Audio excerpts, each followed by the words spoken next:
All right, so Brandon just welded up the mounts.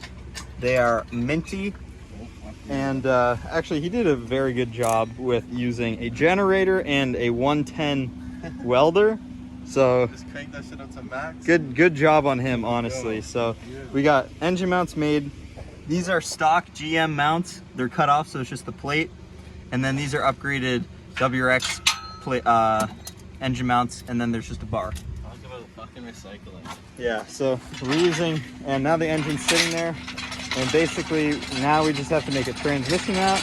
Once we make a transmission mount, we can fill in the firewall, and once we fill in the firewall, it's engine out, clean it, paint the bay, back in, Good to go. and maybe next weekend. No, I don't know if that's shooting for too much, but. All right, building the skeleton of the trans tunnel. I'm not gonna show you the welds because they're not the prettiest, but there you go. All right, and a little while later, I got the Clutch Master. I made this bracket, or I don't know if you call it a bracket, but a plate, and I'm missing a bolt because I'm actually missing some hardware. So it's 4 bolts on here, and then there's 2 bolts, and I welded studs onto the plate also, and you can see she's in place. So now we just have to work on making the rest of everything else.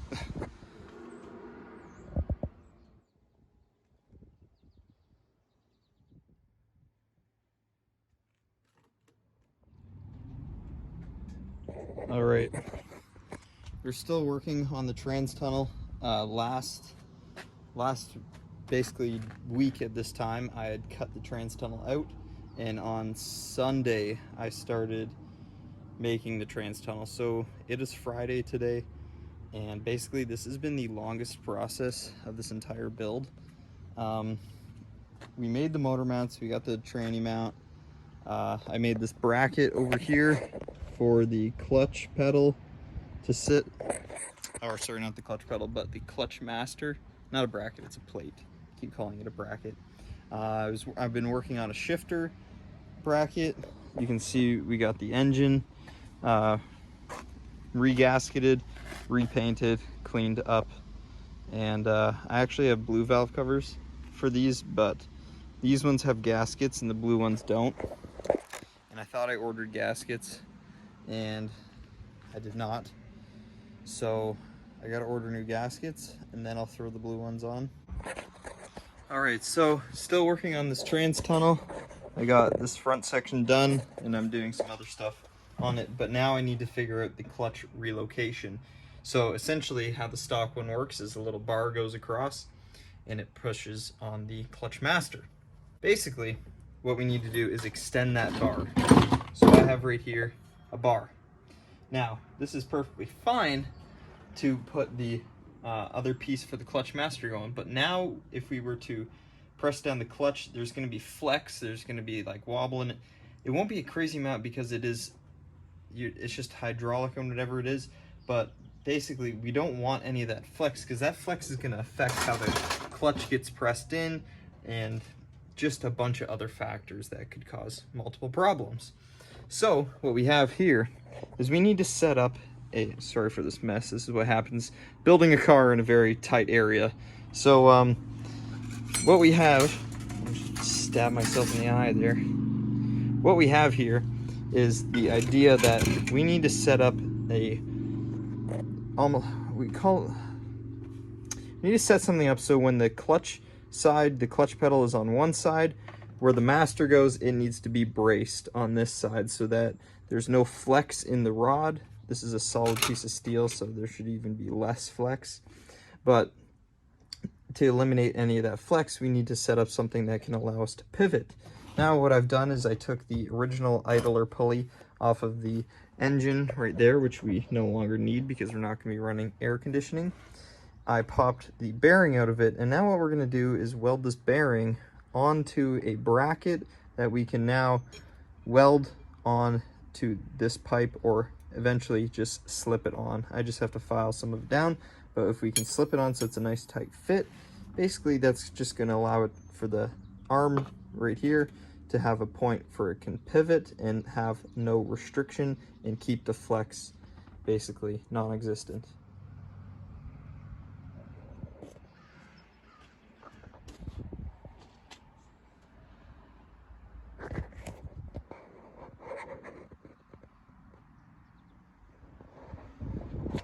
So you can see we got the clutch master relocation. It's complete.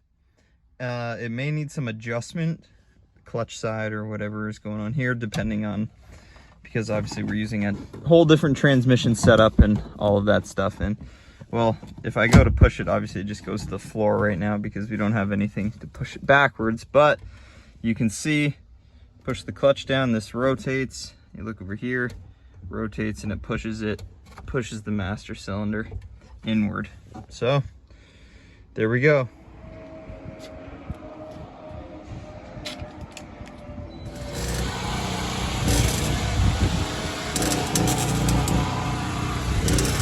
Alright, so the original connector here was bad and a couple of the wires were trimmed out of it, so I just had to repin. A couple of them were ripped and I didn't have pins, that's why these three are like that, but I just had to repin this connector. Hopefully this is going to work, and next I need to work on wiring up the OBD2 port. Alright, progress update. Bear with me on the mess, but basically we've got the ECU mounted up here. I'm mounting the fuse box right here. The dash will end up covering most of this, but honestly for this car we're going for function over the looks, and if it makes it easier to diagnose and check on problems by just having the fuse box accessible like this right in the front, that's how we're going to do it. And so basically what we are figuring out here is got the car to crank, but what I'm trying to figure out is I want to use the key. I want to use the key to start the car. Regardless, even if I didn't use the key, I don't know how to actually start the car. I can get the car to crank. I mean, that's pretty basic. But we have, like I said, we've got all these wires down here. Now, checking them, we've got 3 hot wires, basically these 3. I pulled out one of the fuses right here, and we're left with 2 hot wires.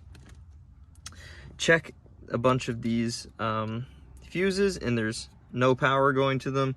I jump power to this pink one. Again, I have no idea. It's kind of, GM, I guess, made this a little bit difficult to try to do a wire diagnostic, because you go, oh, which wire is it? Oh, it's the pink one. Just fucking a million pink wires. So, yeah. So basically, I jumped this wire to this one, which I've had a feeling was the right one, just because it is also a bit thicker. So I jumped the wire to that, and we get power to the fuse block.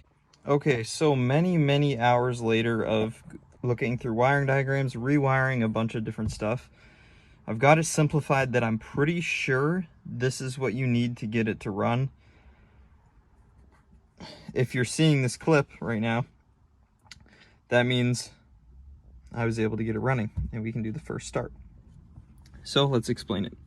We've got, essentially, there's 3 giant wires here, and you take out a couple of these fuses down here, and you're left with only 2 live ones. So I just chose whatever live one down here. I chose this big one here. This wire here is also live all the time, like no key on. So what we're trying to figure out is how do we get the power to the fuse block key on. So I got that sorted, I'm pretty sure. There's this pink wire right here. You can see the rest they're like pink, but they're not. This one's more pink. It's a smaller wire. Put power to that, and if we use our voltmeter, you can see we'll just choose any random fuse here. I'm going to show you on both sides. Right there, no power. Over here, no power, right? Now, since I have it hooked up to the factory key, I'm going to put the key in the on position. And now we're going to go back to the same fuse, like that.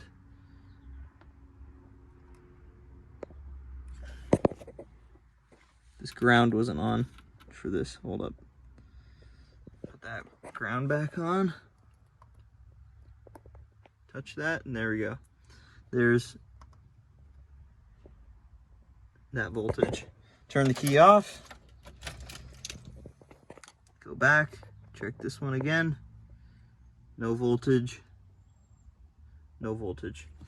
So then I took the wire from the starter, which is normally that purple one, bypassed the starter relay. I'm probably going to actually end up fusing this wire, but just for the time being, I wanted to see if I could get it to work and make sure everything was sorted somewhat. So this will get cleaned up and whatnot. But so we took the one wire off the starter, ran it all the way up to here to one of these where check the voltmeter when the thing is on the start position, when it's like you got that extra little turn and then it flicks back. The battery in this car can't keep up with the engine, so the cranking amps are too low, but you can kind of get an idea right now.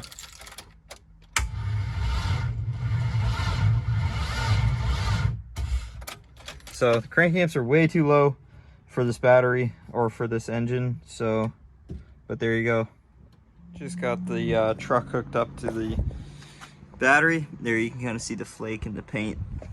But yeah, now you can actually see or hear it crank better.